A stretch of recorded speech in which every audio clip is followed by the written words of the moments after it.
Hi friends, ಎಲ್ರಿಗೂ ಹೊಸ ವಿಡಿಯೋಗೆ ಸ್ವಾಗತ. ಹಿಗ್ಗಾಮುಗ್ಗಾ ತರಾಟೆಗೆ ತೆಗೆದುಕೊಂಡ ಸಚಿನ್ ಗೌತಮ್ ಗಂಭೀರ್ ವಿರುದ್ಧ ಒಂದು ಆಕ್ರೋಶ ವ್ಯಕ್ತಪಡಿಸಿದ್ದಾರೆ ಅಂತಲೇ ಹೇಳ್ಬೋದು. ಸುದ್ದಿಯ ಸಂಪೂರ್ಣ ಮಾಹಿತಿ ತಿಳ್ಕೊಂಡು ಬರೋಣ. ಅದಕ್ಕಿಂತ ಮುಂಚೆ ಚಾನಲ್ಗೆ ಸಬ್ಸ್ಕ್ರೈಬ್ ಮಾಡಿದ ವಿಡಿಯೋ ನೋಡ್ತಾ ಇದ್ದರೆ ಈಗಲೇ ನಮ್ಮ ಚಾನಲ್ಗೆ ಸಬ್ಸ್ಕ್ರೈಬ್ ಮಾಡ್ಕೊಳ್ಳಿ. ಹಾಗೆ ಪಕ್ಕದಲ್ಲಿರೋ ಬೆಲ್ ಐಕಾನ್ ಮೇಲೆ ಆಲ್ ಅಂತ ಕ್ಲಿಕ್ ಮಾಡ್ಕೊಳ್ಳಿ. ನಾವು ಯಾವುದೇ ಹೊಸ ವಿಡಿಯೋ ಅಪ್ಲೋಡ್ ಮಾಡಿದರೂ ಮೊದಲು ನಿಮಗೆ ನೋಟಿಫಿಕೇಶನ್ ಬರುತ್ತೆ. ಹೌದು ಸ್ನೇಹಿತರೆ, ಒಂದು ಬ್ಯಾಕ್ ಟು ಬ್ಯಾಕ್ ಐರ್ಲೆಂಡ್ ವಿರುದ್ಧ 2 ಮ್ಯಾಚ್ ಆಗಿರ್ಬೋದು, ಇಂಗ್ಲೆಂಡ್ ವಿರುದ್ಧ 3 ಮ್ಯಾಚ್ ಆಗಿರ್ಬೋದು, ಒಂದು ನಮ್ಮ ಭಾರತ ತಂಡ ಬ್ಯಾಕ್ ಟು ಬ್ಯಾಕ್ ಸೋಲನ್ನು ಕಾಣ್ತಾ ಇದೆ. ಹೀಗಾಗಿ ನಿನ್ನೆ ನಡೆದ ಪ್ರೆಸ್ ಕಾನ್ಫರೆನ್ಸಲ್ಲಿ ಸಚಿನ್ ತೆಂಡೂಲ್ಕರ್ ಅವರು ಗೌತಮ್ ಗಂಭೀರ್ ಅವ್ರನ್ನ ತರಾಟೆಗೆ ತೆಗೆದುಕೊಂಡಿದ್ರು ಅಂತಲೇ ಹೇಳ್ಬೋದು. ಯಾಕಂದರೆ ಯಾವ ಥರ ಒಂದು ಟೀಮ್ ಸೆಲೆಕ್ಷನ್ ಮಾಡ್ತಿದ್ದಾರೆ, ಫಾರ್ಮಲ್ಲಿ ಇರೋ ಪ್ಲೇಯರ್ಗಳನ್ನ ಎಲ್ಲ ಆಚೆ ಇಡ್ತಿದ್ದಾರೆ, ಫಾರ್ಮಲ್ಲಿ ಇಲ್ಲದೇ ಇರೋ ಪ್ಲೇಯರ್ಗಳನ್ನ ತೊಗೊಂಡು ಟೀಮ್ ಕಟ್ತಿದ್ದಾರೆ. ಬಟ್ ಈ T20 ಸೀರೀಸಲ್ಲಿ ಇದೇ ಥರ ಮಾಡಿದ್ದಾರೆ. ಬಟ್ ಜಿಂಬಾಬ್ವೆ ವಿರುದ್ಧ ಕೂಡ ಇದೇ ಥರ ಒಂದು ತಂಡ ಕಟ್ಟಿದ್ದಾರೆ. ನಮ್ಮ ಭಾರತ ತಂಡವನ್ನು ಎತ್ತ ಕರ್ಕೊಂಡು ಹೋಗ್ತಿದ್ದಾರೆ ಅಂತ ಕೇಳಿದ್ದಾರೆ.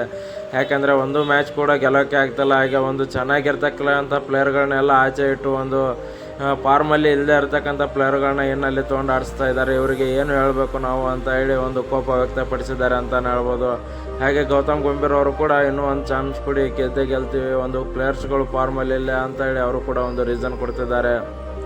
ಏನೇ ಅಂದರೂ ಕೂಡ ನಮ್ಮ ಭಾರತ ತಂಡ ಮೊದಲಿಗೆ ಯಾವ ಥರ ಇತ್ತು ಆ ಥರ ಇಲ್ಲ ಅಂತಲೇ ಹೇಳ್ಬೋದು. ಯಾಕೆಂದರೆ ಒಂದು ಟೈಮಲ್ಲಿ ನಮ್ಮ ಭಾರತ ತಂಡವನ್ನು ನೋಡಿದರೆ ಎದುರಾಳಿಗಳು ಹೆದರಿಕೊಳ್ತಾ ಇದ್ರು. ಬಟ್ ಇವಾಗ ನೋಡಿದರೆ ನಾವೇ ಒಂದು ಎದುರಾಳಿನ ನೋಡಿ ಹೆದರ್ಕೊಳ್ಳೋ ಹಾಗೆ ಒಂದು ನಮ್ಮ ಭಾರತ ಟೀಮನ್ನು ಜೋಕಾಗಿ ಆಡ್ಕೊಳ್ತಿದ್ದಾರೆ ಅಂತಲೇ ಹೇಳ್ಬೋದು. ಯಾಕಂದರೆ ಅಷ್ಟೊಂದು ವೀಕಾಗಿ ಕಾಣ್ತಾ ಇದೆ ಅಂತಲೇ ಹೇಳ್ಬೋದು ನಮ್ಮ ಭಾರತ ತಂಡ. ಯಾರೂ ಕೂಡ ಪ್ಲೇಯರ್ಗಳು ಅಷ್ಟೊಂದು ಹೇಳ್ಕೊಳ್ಳೋ ಥರ ಪರ್ಫಾರ್ಮೆನ್ಸ್ ಕೊಡ್ತಿಲ್ಲ. ಬ್ಯಾಟಿಂಗಲ್ಲೂ ಕೂಡ ನೀವು ನೋಡಿದರೆ ಲಾಸ್ಟ್ ಮ್ಯಾಚಲ್ಲಿ ಶ್ರೇಯಸ್ ಅಯ್ಯರ್ ಅವರನ್ನು ಬಿಟ್ಟರೆ ಯಾರೂ ಕೂಡ ಅಷ್ಟೊಂದು ಏನು ರನ್ಸು ಒಂದು 20+ ರನ್ಸ್ ಮಾಡಿ ಅಲ್ಲ ಅಂತ ಹೇಳ್ಬೋದು. ಯಾಕಂದರೆ ಆ ಥರ ಒಂದು ಕಳಪೆ ಪ್ರದರ್ಶನ ನೀಡ್ತಿದ್ದಾರೆ. ನೆಕ್ಸ್ಟ್ ಬಾಲಿಂಗಲ್ಲಿ ನೋಡೋದಾದರೆ ಒಂದು ಟೈಮಲ್ಲಿ ಹರ್ಷದೀಪ್ ಸಿಂಗ್ ಅವರು ಬಾಲಿಂಗ್ಗೆ ಬಂದರೆ ಒಂದೇ ಓವರಲ್ಲಿ 2-3 ವಿಕೆಟ್ ತಗೊಳ್ತಿದ್ರು. ಬಟ್ ಇವಾಗ ಒಂದು ಪೂರಾ ಮ್ಯಾಚ್ 4 ಓವರ್ ಹಾಕಿದ್ರು ಕೂಡ ಒಂದು ವಿಕೆಟ್ ಬರೋದು ಕಷ್ಟ ಆಗಿದೆ. ಹೀಗಾಗಿ ಎಲ್ಲ ಪ್ಲೇಯರ್ಗಳು ಕೂಡ ಒಂದು ಫಾರ್ಮಲ್ಲಿ ಇಲ್ಲ ಅಂತಲೇ ಹೇಳ್ಬೋದು. ಹೀಗಾಗಿ ನಮ್ಮ ಭಾರತ ತಂಡ ಬ್ಯಾಕ್ ಟು ಬ್ಯಾಕ್ ಸೋಲನ್ನು ಕಾಣ್ತಾ ಇದೆ. ಇವತ್ತಿನ ಮ್ಯಾಚ್ ಕೂಡ ಒಂದು ಬಿಗ್ ಮ್ಯಾಚ್ ಅಂತಲೇ ಹೇಳ್ಬೋದು. ಯಾಕಂದರೆ ಒಂದು ಈ ಮ್ಯಾಚ್ ಆದರೂ ಗೆಲ್ತಾರ ಅಂತ ಕಾಯ್ದು ನೋಡಬೇಕು. ಯಾಕಂದರೆ ಸತತ 3 ಸೋಲಾಗಿದ್ದಾವೆ.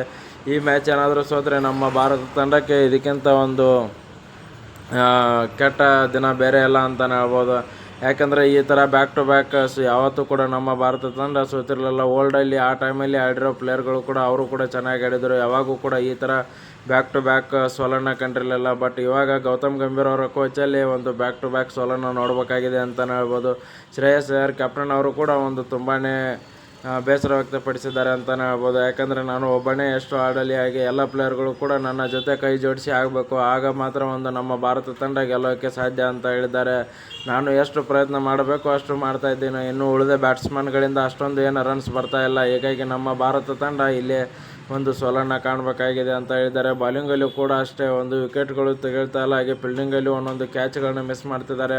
ಅದೇ ಒಂದು ಬಿಗ್ ಮಿಸ್ಟೇಕ್ ಆಗ್ತಿದ್ದಾವೆ ಅಂತ ಹೇಳಿದ್ದಾರೆ. ಇವತ್ತಿನ ಮ್ಯಾಚಲ್ಲಿ ಚೆನ್ನಾಗಿ ಆಡ್ತೀವಿ, ಒಳ್ಳೆಯ ಪರ್ಫಾರ್ಮೆನ್ಸ್ ಕೊಡ್ತೀವಿ, ಒಂದು ಗೆಲ್ಲೋಕ್ಕೆ ಟ್ರೈ ಮಾಡ್ತೀವಿ ಅಂತ ಹೇಳಿದ್ದಾರೆ. ಯಾಕಂದರೆ ಬ್ಯಾಕ್ ಟು ಬ್ಯಾಕ್ ಸೋತಿದ್ದರಿಂದ ನಮಗೂ ಕೂಡ ಒಂದು ತುಂಬ ನೋವಾಗಿದೆ. ಹಾಗೆ ಅಭಿಮಾನಿಗಳಿಗೂ ಕೂಡ ನಾವು ನೋವಾಗಕ್ಕೆ ಬಿಡಲ್ಲ ಅಂತ ಹೇಳಿ ಇವತ್ತಿನ ಮ್ಯಾಚು ಒಂದು ಗೆಲ್ತೀವಿ ಅಂತ ಹೇಳಿದ್ದಾರೆ. ಕಾಯ್ದು ನೋಡಬೇಕು ಪ್ಲೇಯಿಂಗ್ 11ನಲ್ಲಿ ಏನೆಲ್ಲ ಚೇಂಜ್ ಮಾಡಿದ್ದಾರೆ, ಹಾಗೆ ಯಾವ ಪ್ಲೇಯರ್ಗಳನ್ನ ಏನಲ್ಲಿ ತರ್ತಿದ್ದಾರೆ, ಯಾರನ್ನು ಒಂದು ಮತ್ತೆ ಔಟ್ ಮಾಡ್ತಿದ್ದಾರೆ ಅಂತ ಹೇಳಿ. ವಿಡಿಯೋ ಇಷ್ಟ ಆಗಿದ್ದರೆ ಲೈಕ್ ಮಾಡಿ, ಶೇರ್ ಮಾಡಿ, ಸಬ್ಸ್ಕ್ರೈಬ್ ಮಾಡ್ಕೊಳ್ಳಿ. ಇನ್ನಷ್ಟು ಸ್ಪೋರ್ಟ್ಸ್ ಅಪ್ಡೇಟ್ಸ್ಗಳು ನಮ್ಮ ಚಾನಲಲ್ಲಿ ಬರ್ತಾ ಇರ್ತವೆ. ಇವತ್ತು ಸಂಜೆ ಸಾಯಂಕಾಲ 7 ಗಂಟೆಗೆ ಮ್ಯಾಚ್ ನೋಡೋದು ಮಾತ್ರ ಮಿಸ್ ಮಾಡ್ಕೋಬೇಡಿ. Thank you for watching.